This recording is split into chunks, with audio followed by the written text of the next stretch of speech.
Шайырбек Ташиев коррупцияга айыпталып кармалды.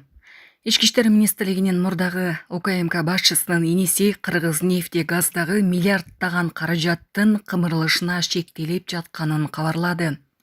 Шектүү Бишкек шаардык ички иштер башкармалыгынын убактылуу кармоочу жайына киргизилди. 17 мартта ички иштер министрлиги мамлекеттик салык кызматынын Кыргыз нефтегаз ишканасындагы жемкорлук схемалары тууралуу иликтөөсү жарыялангандан кийин коррупция беренеси менен кылмыш иши козголгонун билдирген.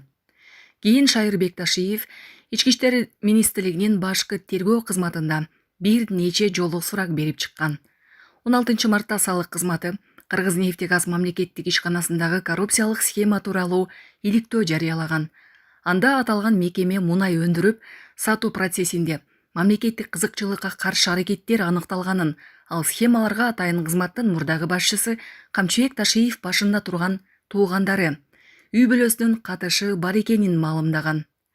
Улуттук коопсуздук боюнча мамлекеттик комитеттин мурдагы төрагасы Камчыбек Ташиевдин уулу Таймураз Ташиев 17 мартта Facebook баракчасындагы билдирүүсүндө салык кызматы тараткан маалыматтарды четке каккан.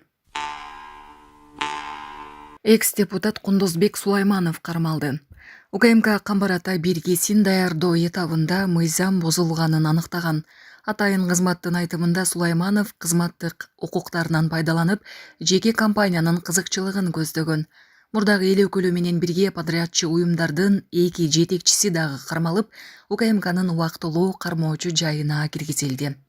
УКМК буга чейин Нарын ГЭС ААК жана подрядчылар тарабынан аткарылган иштердин көлөмүн ашыкча көрсөтүп, мамлекетке ири өлчөмдө зыян келтирилгенин аныктады. Алло. Кандайсың, Алет, жакшыбы? Жакшы, кандайсың? Жакшы. Не кылып атасың? Дале, өзү кандайсыз? Жакшы. Качан келесиз Камбаратага? Барам буюрса. Жакында. Алет, тиги эме жумушка 5 миллион түштү азырчы. Ошо баласың мага тыйын айтам, ошо тыйын которосуң. Анан балдардын зарплаталарын бүт бөлүп айтам, каждыйын которуп бүт Банк которосуң. Анан атама 2 миллион сом алып барып берип койчу. Сизде ошо тыйын сурайын деп эле, мага да зарыл керек болот деп тыйын. Жок, монда азыр өзүң деле көрөсүң, тыйын эле толук жетпейт. Азыр 2 миллионду Кундузбайга бериш керек болуп атат, Сулаймановгачы. Өткөн эле 1 миллион берип коду эле. Эми берилген эми. Сен деле шашпай ал, кийинки түшкөндөн ал макул тыйынды. Мен азыр үстүнө чыгып кетем, антайна тартылбай калат да. Болду. Дагы эртерээк барып алабай. Макул. Шаарынын мурдагы мэри ички иштер министрлигине чакырылганын ишенимдүү булактары билдирди. Маалыматка ылайык, Жеңишбек Токторбаев каланы башкарып турган кезиндеги иштер боюнча кечи да күбө катары сурак берген.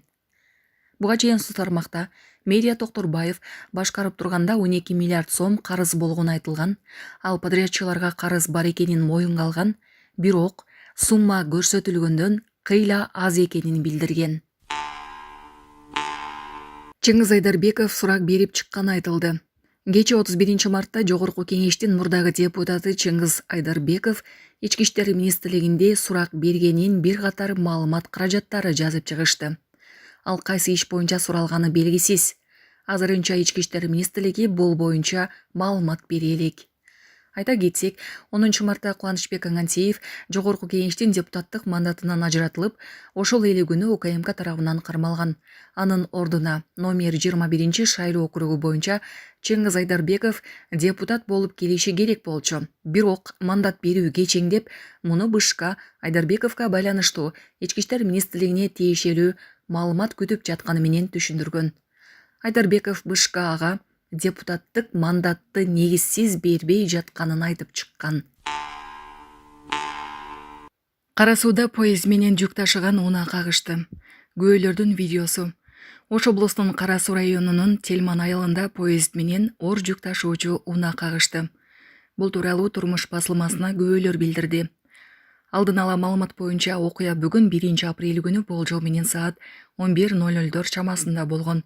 Кырсыктын кесепетинен оор жүк ташуучу унаанын алдыңкы бөлүгү катуу жабыркаган деди күбөлөрдүн бири.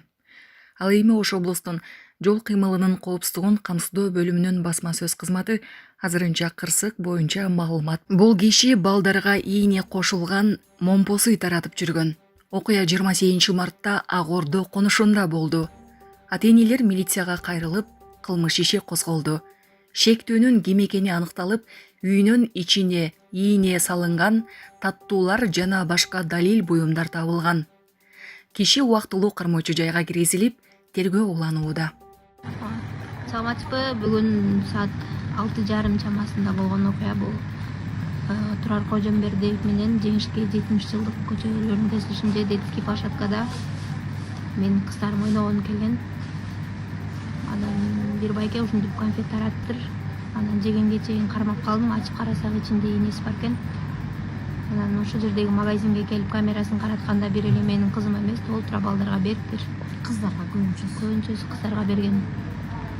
Бул эмне болгон ийне, эмне болгон конфет. Мына могу эме детский площадкада толтура экен, могу балдарга таратып уже балдар баарын жеп салганда мунучу. мына могу Мыкты. именно могу жана биздеги сыктар ушулар. Могу анан тетиги. Мына могу керекпи? Могулар бар. Бул жерде бир экөө эле эмес, биякта толтура экен. Мына ошо эки түп конфеттер. Бийликти кулатууга чакырык жасаган шектүү кармалды.